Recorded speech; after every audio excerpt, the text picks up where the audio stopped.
वन्दितु सौवसिद्धे ध्रुवमचलमनोवमं गतिं पत्ते वोच्छामि समयपाहुड मिनमोऽसुतकेवली भणितम् नमः समयसाराय स्वानुभूत्या चकासते चिस्वभावाय भावाय सर्वभावांतरचिते। अंतिम शासन नायक 1008 भगवान महावीर स्वामी की जय। द्वादशांग श्रुत देवी की जय। स्वाध्याय कक्ष संपेपर्यंत आपल्या सर्वांना चतुर्विध आहाराचा त्याग असणार आहे। समयसार मध्ये बंधाधिकाराच्या गाथा आम्ही बघतो आहे। बंधाधिकारामध्ये सुरुवातीला आचार्यांनी हे सांगितलं की जीवाचा जो राग द्वेष मोहरूप परिणाम आहे हाच केवळ बंधाचं कारण आहे। बाह्य कारण कितीही उपस्थित असेल आणि जीव पूर्वबद्ध कर्माच्या उदयाशी तन्मय न होता केवळ ज्ञाता द्रष्टा राहत असेल तर त्याला जीवनात बंध नाही। तो त्याच्याशी समरसी भावाने एकी भावाने परिणमतो आणि म्हणून तो राग द्वेष मोहरूप परिणाम हे बंधाचं कारण आहे।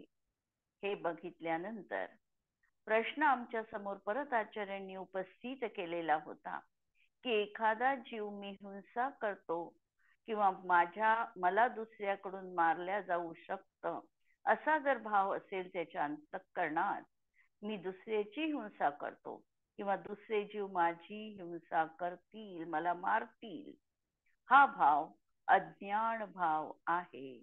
हा अध्यवसाय भाव आहे। आणि का अध्यवसाय भाव आहे, का विपरीत भाव आहे?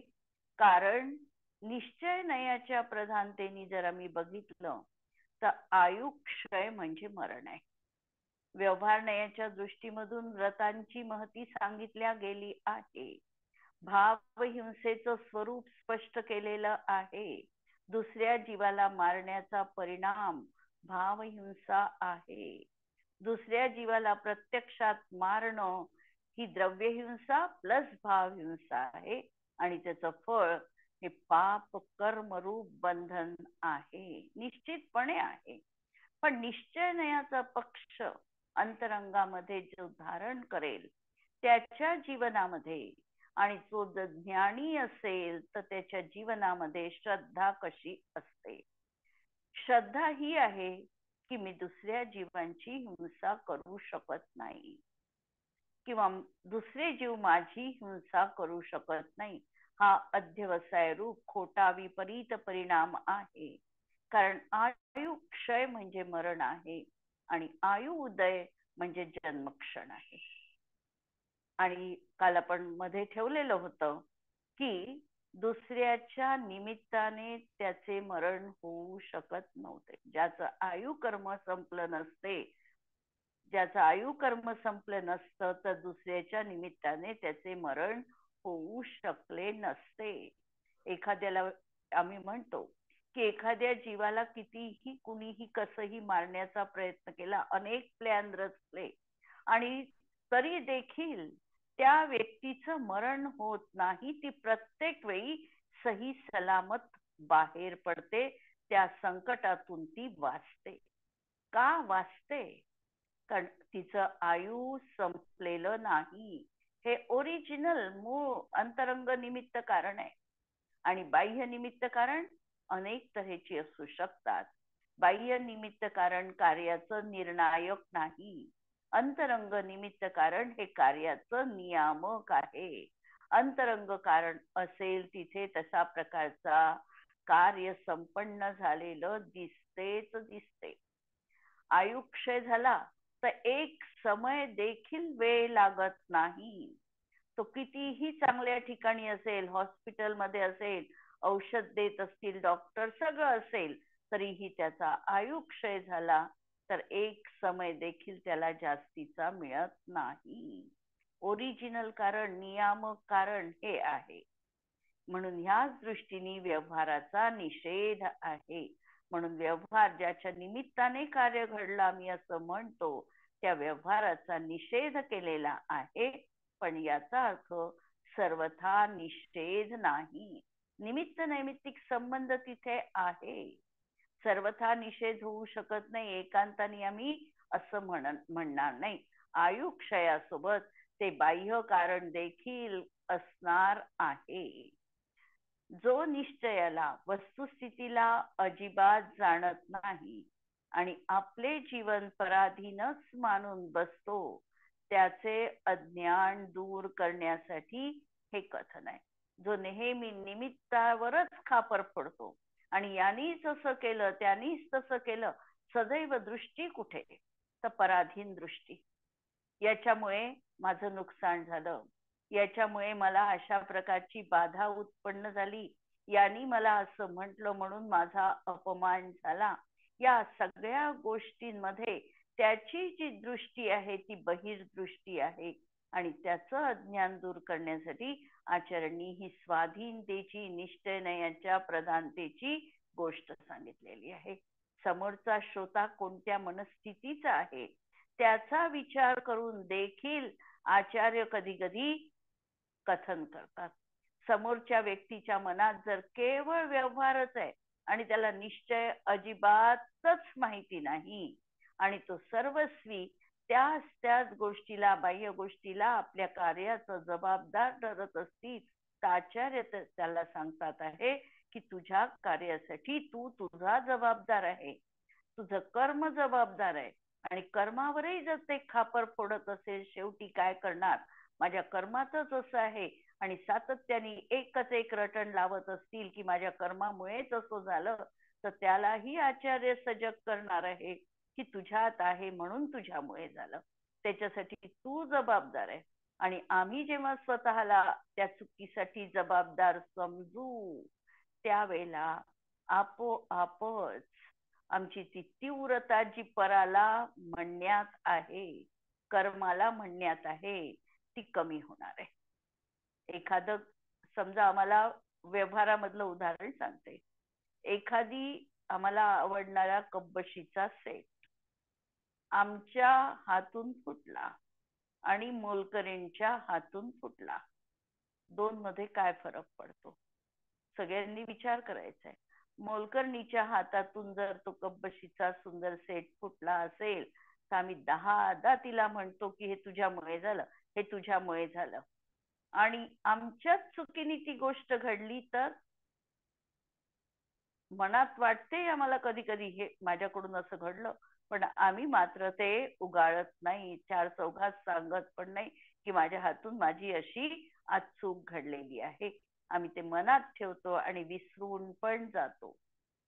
तसं आचार्य या ठिकाणी सांगतात की जोपर्यंत तुझी दृष्टी परावर आहे तोपर्यंत तू पराला कोसत राहणार आहे, तू पराला दूषण देत राहणार आहे. आता हे पराला दूषण देणं सोड, तुझ्या चुकीसाठी तुझा तूच जबाबदार आहे ही गोष्ट पहिले अंतरंगामध्ये स्वीकार. एकदा जर का अंतरंगाने ही गोष्ट स्वीकारली की ही जी चूक घडते आहे ही सर्वस्वी माझ्यामुळे घडते आहे, त्यावेळेला त्या चुकीची तीव्रता आम्हाला कमी वाटते. त्या चुकीचं जे टोचणं आहे ते आमच्या दृष्टीमध्ये कमी होतं. म्हणून हा जो समोरचा श्रोता आहे, या श्रोत्यांच्या अनुषंगाने आचार्यांनी जो व्यवहारातच अडकलेला आहे त्यासाठी हे निश्चयाचं कथन केलेलं आहे. म्हणून पराधीन मानून बसतो त्याचं अज्ञान दूर करण्यासाठी हे कथन आहे. त्याच्या निमित्तपणाचाही निषेध केला आहे असे मात्र नाही, पण निमित्त ते पडलं नाही असं आचार्यांना म्हणायचं नाहीये. हे जाणून दोन्ही नय परस्पर अविरोधाने समजून घेऊन यथा योग्य जाणावे. अशा तऱ्हेने की या गाथा आपण बघितल्या आणि या गाथेचा प्रयोग आम्हाला जीवनात करण्यासाठी आम्हाला व्यवहाराची पण भूमिका समजायची आहे, निश्चय नयाची पण आम्हाला भूमिका समजायची आहे. आणि निश्चय नयाच्या भूमिकेनुसार जे काही आम्ही अंतरंगात ठसविणार आहे ते पक्क तसं समजून आम्हाला बहिरंगामध्ये तसा व्यवहार करण्याचा प्रयत्न करायचा आहे. हा हा या ठिकाणी प्रयोग आम्ही जीवनात करू शकतो. आता मरण विषयक आचार्यांनी अध्यवसाय अज्ञान आहे हे सांगितलं. मी दुसऱ्यांची हिंसा करू शकतो किंवा दुसरे मला मारू शकतात, हा भाव खोटा भाव आहे, अज्ञान आहे, हे तर आम्हाला पक्क समजलं.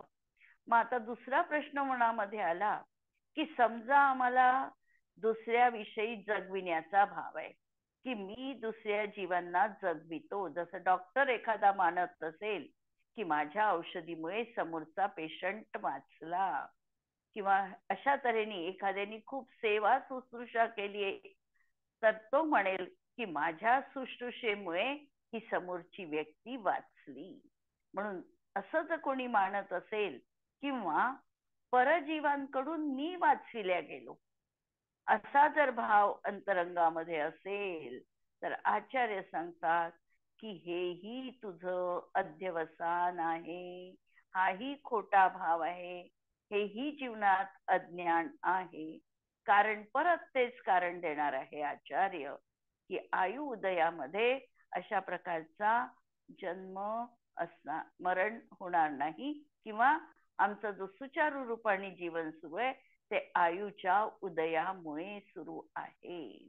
पहिली गाथा आपण बघू, 250 नंबरची गाथा. की आता मरण विषयक अध्यवसान अज्ञान आहे हे तर समजलं.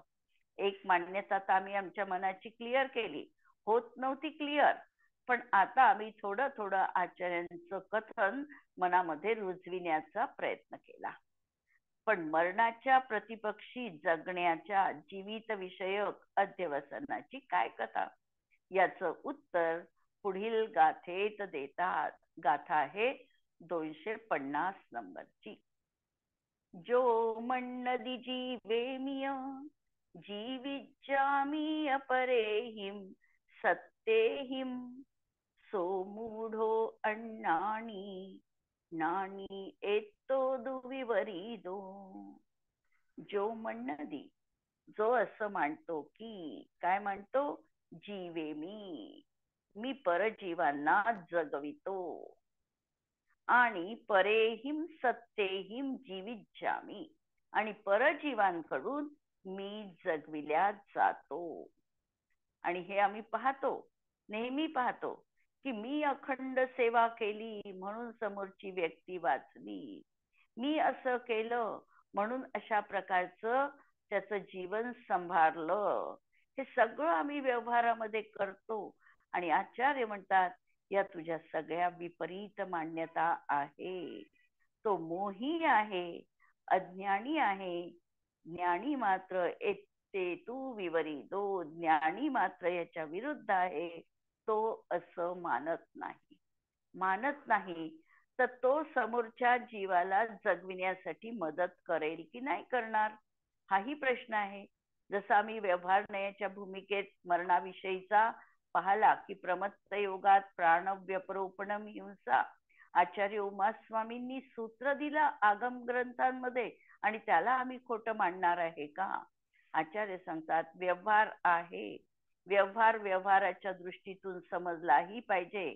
व्यवहाराचा सर्वथा निषेध तिथे केलेला नाही, पण आम्हाला निश्चय पण समजला पाहिजे. आता हाही ठिकाणी या व्यवहारामध्ये हा जो कथन आहे हे निश्चय नयाचं कथन आहे. याही ठिकाणी आम्हाला व्यवहार समजून घ्यायचाच आहे. एखाद्या जीवाला आम्ही पैसा देतो, त्याला औषधोपचारासाठी साधन सामुग्री पुरवितो, योग्य डॉक्टर सुचवितो आणि तो व्यक्ती वाचतो. आता हे करणं आमचं गैर आहे का? जर मी जगवू शकत नाही, हा अध्यवसान भाव आहे, तर माझं हे करणं व्यर्थ आहे का? आचार्य सांगतात याही ठिकाणी की हेही कथन निश्चय नयाचं आहे. तुझा अहंकार, मी दुसऱ्यांना मदत केली, वाचविलं, आणि म्हणून तुझा जर अहंकार जास्त होत असेल, तू अहंकारी बनत असशील, तर आचार्य सांगतात अहंकार करण्याचं काहीही कारण नाही. तो तुझ्यामुळे वाचलाच नाही. तो वाचला आहे तर त्याचा आयु होतं म्हणून तो वाचला आहे. तू फक्त त्या ठिकाणी निमित्त मात्र आहे. आणि निमित्त मात्र असताना निमित्ताने करता बनू नये. फक्त आचार्यांना सांगायचं काय आहे, निमित्त निमित्त रूपाने असू दे, बिघडलं नाही, पण निमित्ताने कर्तृत्व घेऊ नये. निमित्ताला तसंच त्या ठिकाणी निमित्तासारखंच असावं लागेल, हे आचार्यांना सांगायचंय. जर आमच्या मनामध्ये त्या अनुषंगाने जर अतोनात अहंकार उत्पन्न होत असेल, तर त्याला आचार्य समजून सांगतात की असं नाहीये. टीका पहा. मी दुसऱ्या जीवांना जगवितो आणि दुसऱ्यांकडवी मी जगविल्या जातो, असा विपरीत अभिप्राय अध्यवसाय निश्चितपणे अज्ञान आहे.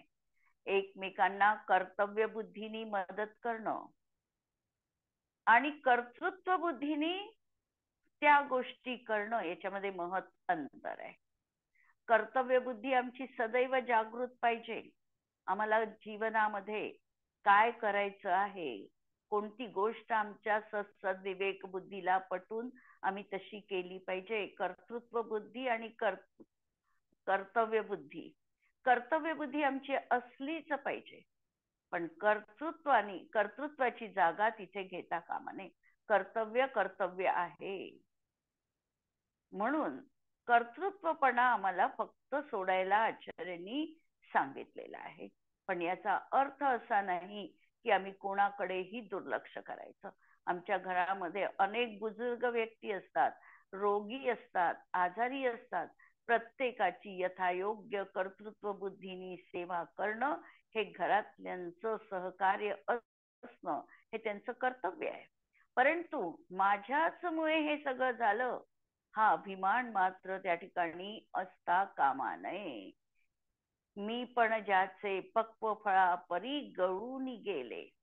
मी पण जो आहे अहंकाराचा वारा, कारण अहंकार करून आम्ही त्याला खऱ्या अर्थाने निश्चयाने पाहिलं तर त्याला वाचविलं नाहीच आहे. त्याचं आयु होतं, त्याचा पुण्याचा उदय होता. परत एक लक्षात घ्या, त्याचं पुण्याचा उदय आहे म्हणूनच आम्ही त्याची एवढी सेवा शुश्रूषा पण केलेली आहे. असा हा निमित्त नैमित्तिक संबंध आहे. कदाचित आम्ही त्याचं मागच्या भवात कर्जदार पण असू, म्हणून आम्ही ते आज सगळं काही योग्य रीतीने करतो आहे, आनंदपूर्वक करतो आहे. आणि हे सगळं असं निमित्त नैमित्तिक संबंधाने जाणून घ्यायचं आहे आणि त्या दृष्टीने आम्हाला प्रयत्न करायचे आहे. म्हणून मी दुसऱ्या जीवांना जगवितो आणि दुसऱ्यांकडवी मी जगविल्या जातो, असा विपरीत अभिप्राय अध्यवसाय निश्चितपणे अज्ञान आहे. असा ज्याचा अभिप्राय आहे तो अज्ञानी असल्यामुळे मिथ्या दृष्टी आहे, आणि त्याचा असा अभिप्राय नाही तो ज्ञानीपणामुळे सम्यक दृष्टी आहे. श्रद्धा आणि आमचं प्रवृत्ती दोन मध्ये फरक आहे. श्रद्धा गुण अलग आहे आणि प्रवृत्ती ही चारित्र्य गुणाची परिणती आहे. चारित्र्य आमचं कसं राहणार आहे, आमचं ज्ञान कसं राहणार आहे आणि आमची श्रद्धा कशी असणार आहे. एखाद्या जीवाला आम्ही वाचवू शकत नाही किंवा मारू शकत नाही, ही ज्ञानीची श्रद्धा अकाट्य आहे, त्याचा विश्वास अकाट्य आहे. परंतु कृतीमध्ये मात्र हा जीव जगला पाहिजे. येन केन प्रकारेनं त्याची सेवा शुश्रूषा करून त्याला वाचविण्याचा तो जीव प्रयत्नही करतो, कारण ती भूमिकाच अलग आहे. पहिल्या भूमिकेमध्ये अभिप्राय त्याचा समीचीन आहे, दुसऱ्या भूमिकेत अभिप्राय समीचीनच आहे, पण प्रवृत्ती मात्र आता शुभ कार्याची दिसते आहे. तो अशा प्रकारे शुभ कार्य जीवनात करतो आहे. पण शुभ कार्य करतो म्हणून शुभानी माझ्या झालं हे तो मानत नाही. जो असे मानतो की मी दुसऱ्यांना जगवितो आणि दुसरे मला जगवितात, तेच अज्ञान आहे. ज्याला हे अज्ञान आहे तो मिथ्या दृष्टी आहे, आणि ज्याला हे अज्ञान नाही तो सम्यक दृष्टी आहे. म्हणून या गाथांच्या अनुषंगाने आम्हाला आमची श्रद्धा, आमचा अभिप्राय तपासून पाहायचा आहे. आमच्या अंतःकरणामध्ये अहंकाराचा वारा कुठे स्पर्श करतो आहे का, हेही आम्हाला बघायचं आहे. घरामध्ये सगळं काही सुचारू रूपाने होत आहे ते मी करतो म्हणून होतो, हा अभिप्राय अंतरंगामधला बदलायला हवा आहे. आणि हे सगळं काही प्रत्येकाचा निमित्त नैमित्तिक संबंध आहे आणि त्या दृष्टीने हे अशा प्रकारचं कार्य संपन्न होत आहे असा त्रयस्थ वृत्तीचा, मध्यस्थ वृत्तीचा भाव जीवनात जपता येतो का आणि अंतःकरणापासून आम्हाला जपता येतो का हे पाहायचंय. कधी कधी वरवर आम्ही म्हणू आणि अंतःकरणचं म्हणत राहील नाही मीच केलं, हेही नाही. अंतःकरणापासूनच हा भाव सुटायला हवा आहे. पुढच्या गाथा. आता या अध्यवसानाला अज्ञान का म्हटलो याचं उत्तर परत आचार्य कुंद भगवान 2 गाथांमध्ये देतात. आउदयेन जीवदी जीवो एवं भणन्ति सौवण्णु आऊं च न देसितुमं कहं तहे जीविदं कदं तेसिम्. आउदयेन जीवदी जीवो एवं भणन्ति सौवण्णु आऊं च न दिन्ति तुहं कहं नु ते जीविदं कदं तेहि. मागच्या सारख्या गाथा आहे. मरणाच्या संबंधात जशा गाथा आल्या तशा या जीवित अभिप्रायाच्या संबंधातल्या गाथा आहे. की जीवो हा जीव आयुदयेन आयुष्याच्या उदयाने, आयु कर्माच्या उदयाने जीवदी जीवन जगतो. जोपर्यंत आयुचा उदय आहे तोपर्यंत याचं जीवन चालणार आहे. याची भुज्यमान आयु जोपर्यंत आहे तोपर्यंत हा जीवन जगणार आहे. आणि असं कोण म्हणतात तर सौवण्णु सर्वज्ञ भगवंतांचं हे वचन आहे. आणि सर्वज्ञ भगवान कधीही अन्यथावादी असत नाही. का अन्यथावादी असत नाही सर्वज्ञ भगवान? तर सर्वज्ञ भगवान यांना वीतरागता असल्यामुळे ते विपरीत मान्यता किंवा अन्यथावादी असू शकत नाही. ज्यांच्या जीवनात वीतरागता आहे ते अन्यथावादी असतच नाही. म्हणून सर्वज्ञ देवांचं हे वचन निराबाध रूपाने सिद्ध आहे. तर मग तू त्या परजीवाला आयु कर्म देत नाहीस. आयु कर्म काय आहे तर 8 कर्मांपैकी एक कर्म आहे. आणि हे आयु कर्म प्रत्येक जीव आपल्या शुभ किंवा अशुभ परिणामांनी भुज्यमान आयु असताना त्याच्या 2/3 त्रिभागामध्ये एकदा बांधतो. कधी 8 वेळा बांधेल. अपकर्षकाल 8 वेळा असेल तर 8 वेळा बांधेल, कुणी 7 वेळा बांधेल. पण त्याच आयुचा 7ही वेळा बंद होईल. आणि हा त्रिभागाचा नियम आयुसाठी निश्चितपणे आहे. या त्रिभागाला अपकर्ष काल असं म्हटलं जातं. आणि याच्यामध्ये नवीन आयु बांधली जाते. शेवटच्या क्षणापर्यंत इथे आयु भोगल्यानंतर नवीन आयुचा उदय सुरू होतो. तर ही अशी आयु कर्माची स्थिती आहे. आणि हे प्रत्येकाच्या शुभ किंवा अशुभ परिणामांवर अवलंबून आहे. आयु कोणती बांधल्या जाईल? आयुच्या संबंधामध्ये देखील तत्वार्थ सूत्रामध्ये काही सूत्र दिलेले आहेत. साधारणतः ठोकळमानाने कोण कोणती आयु बांधेल त्या ठिकाणी सांगितलं. बहुआरंभ परिग्रहत्वम नारकस्यायुषा. बहुआरंभ आणि बहुपरिग्रह, त्याच्यासोबत क्रोधही बहु, मानही बहु, मायाही बहु असं असेल आणि लोभही बहु, तर तो जीव निश्चितपणे नरक आयु बांधणार आहे. त्या समयात जर त्याला आयुबंध पडला खूप संचय करण्याचा परिणाम अंतरंगामध्ये आहे आणि त्या समयी जर त्याला आयु बंद पडला तर तो निश्चितपणे नरक आयुचा असणार आहे. दुसरं सूत्र सांगितलं की माया तैर्य घेऊनस्य. मायाचारी परिणाम आहे, कुटिलता रूप परिणाम आहे.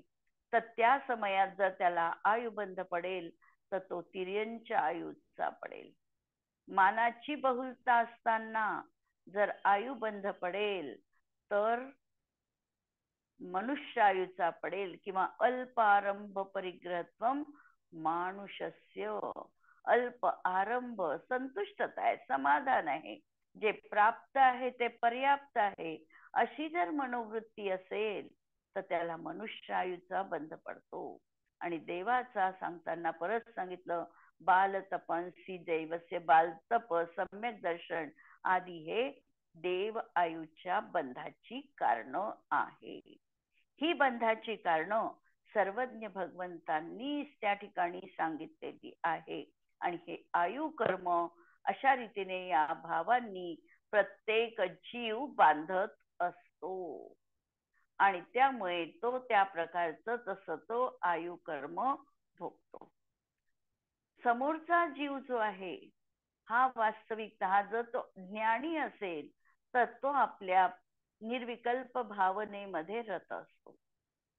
जर तो ज्ञानी असेल तर तो निर्विकल्प भावनेमध्ये रत राहील. पण हे रत राहणं एवढं सहज शक्य नाही. अंतर्मुहूर्तामध्ये भाव बदलणार आहे आणि म्हणून तो या शुभ भावांमध्ये येईल. याला काही सेवा शुश्रूषा करू द्या, याला काही संबोधन करू द्या, याला योग्य मार्गदर्शन करू द्या. अशा प्रकारचा भाव हा सम्यक दृष्टीच्या जीवनात जेव्हा निर्विकल्प भूमिका त्याची संपली त्यावेळेला अनिवार्यपणे येणार आहे. एक तर देवपूजेचा शुभ परिणाम येईल, स्वाध्यायाचा परिणाम येईल, दुसऱ्या जीवांना वाचविण्याचा परिणाम येईल.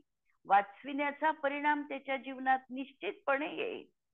परंतु मी वाचवू शकतो, माझ्यामुळे वाचला अशी श्रद्धा मात्र त्याची असणार नाही. त्याची श्रद्धा तर त्याला हीच ग्वाही देईल की त्याचा आयु होतं म्हणून तो वाचलेला आहे. म्हणजे ही अशी सहज कला, कार्यापासून निवृत्त होण्याची, श्रेय न घेण्याची, कोणत्याही चांगल्या किंवा वाईट गोष्टीचं श्रेय न घेण्याची कला ही सम्यक दृष्टीच्या जीवनात त्याला साधता येते. मिथ्या दृष्टीच्या जीवनात वाईटाचं श्रेय तो घेत नाही, पण चांगल्याचं श्रेय घेण्यासाठी मात्र तो सदैव तत्पर असतो. हा सम्यक दृष्टी आहे. सम्यक दृष्टीनं वाईट प्रसंगाचं श्रेय स्वतःकडे घेत, न तो चांगल्या प्रसंगाचं देखील श्रेय स्वतःकडे घेत. जे काही होते आहे ते प्रत्येकाच्या आयु कर्माच्या अधीन असणारी गोष्ट आहे आणि आयु कर्म कुणीही कुणाला देऊ शकत नाही ही वस्तुस्थिती तो जाणतो आहे. म्हणून त्या परजीवाला आयु कर्म तू देत नाहीस तर त्यांचे जीवित तू कसे काय केलेस. जीव आपल्या आयुच्या उदयाने जगतो असं सर्वज्ञ देव सांगतात आणि ते तुला आयु कर्म देत नाही तर त्यांच्या कर्मी तुझे जीवित कसे काय केले गेले. टीका पहा. जीवांचे जीवित आपापल्या आयुच्या उदयानेच असते. जर आयुच्या उदयाचा अभाव झाला तर त्याचं जगणं अशक्य आहे. तसेच एक जीव दुसऱ्याला आयु कर्म देऊ शकत नाही. ते आयु कर्म आपल्या परिणामानेच प्राप्त होते. ज्याचे जसे परिणाम असेल शुभ अशुभ जातीचे त्यानुसार त्याला पुढची आयु निर्धारित होते. म्हणून एक जण दुसऱ्याचे जीवित कोणत्याही प्रकारे करू शकत नाही आणि म्हणून मी दुसऱ्यांना जगवितो किंवा दुसरे मला जगवितात हा अध्यवसाय निश्चयाने अज्ञान आहे. भावार्थ. प्रथमतः मरणाच्या अध्यवसानाबाबत सांगितले, तसेच येथे समजावे. आणि यानंतर आता सुखदुःख विषयक अध्यावसनाची गती सांगतात. याचही आमच्या जीवनात जसं आमचं जीवित मरण आहे, तसं सुखदुःखाविषयी तर आम्ही अतोनात जागरूक आहे की याच्याचमुळे माझं असं झालं, याच्याचमुळे वाईट झालं, किंवा याच्याचमुळे सुखी झालो.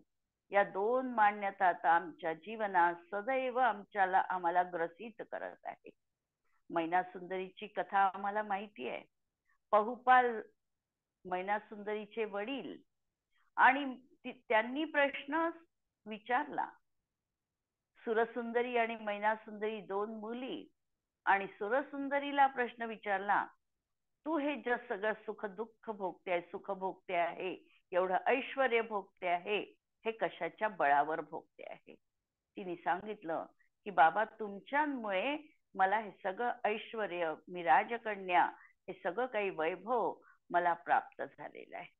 मैना सुंदरीला तोच प्रश्न विचारला गेला आणि मैना सुंदरीने सांगितलं की बाबा, माझ्या प्राप्तनानुसार मला हे सगळं सुख दुःख प्राप्त होत आहे, किंवा मी वैभव भोगते आहे, हे माझ्या प्राप्तनानुसार भोगते आहे.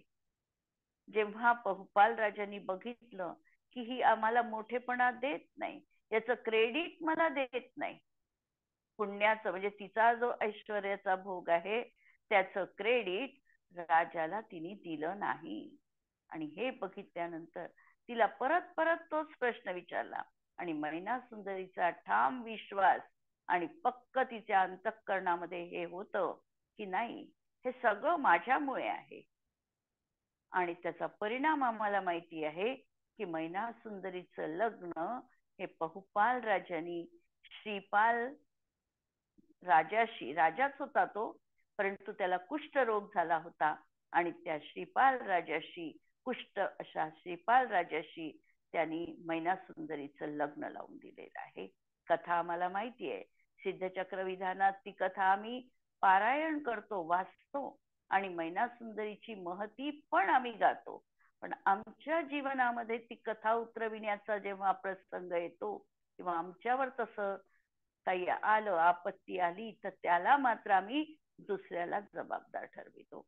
ती विपत्ती आली तरी विपत्ती पण माझ्याच कर्मोदयानुसार आलेली आहे, ही ती मान्य करतो. आणि श्रीपाल राजाला सुद्धा ती संबोधन करते की तुम्हाला हा जो कुष्ठरोग झालेला आहे, याही मागे तुमचाच कर्मोदय आहे. आणि त्यांचा कर्मोदय कोणता होता? तर श्रीपाल राजा आणि त्याचे 700 साथीदार यांनी एका मुनींची निर्भत्सना केलेली होती, आणि 700 मुनींनी त्याला अनुमोदना दिलेली होती. 700 त्या लोकांनी, श्रीपालाच्या सोबत असलेले त्याचे साथी, त्यांनी त्याला अनुमोदना दिलेली होती, म्हणून त्या 700 जणांना कुष्ठबाधा झालेली आहे. अशा तऱ्हेच्या या कथेला आम्हाला समजायचं आहे, आणि कथा आम्हाला सिद्धांत रूपाने समजून त्याच्यावरून आम्हाला पक्की आमची श्रद्धा करायची आहे. कारण प्रथमानुयोगाच्या ज्या कथा आहे, या आमच्या श्रद्धेला बळकटी देण्यासाठी कार्य करत असतात. म्हणून प्रथमानुयोग देखील आमची श्रद्धा मजबूत करण्यासाठी आम्हाला कारणीभूत आहे. आज आपण इथे थांबू, आणि यानंतर परत आपण पुढच्या दिवशी हे कथन पाहू.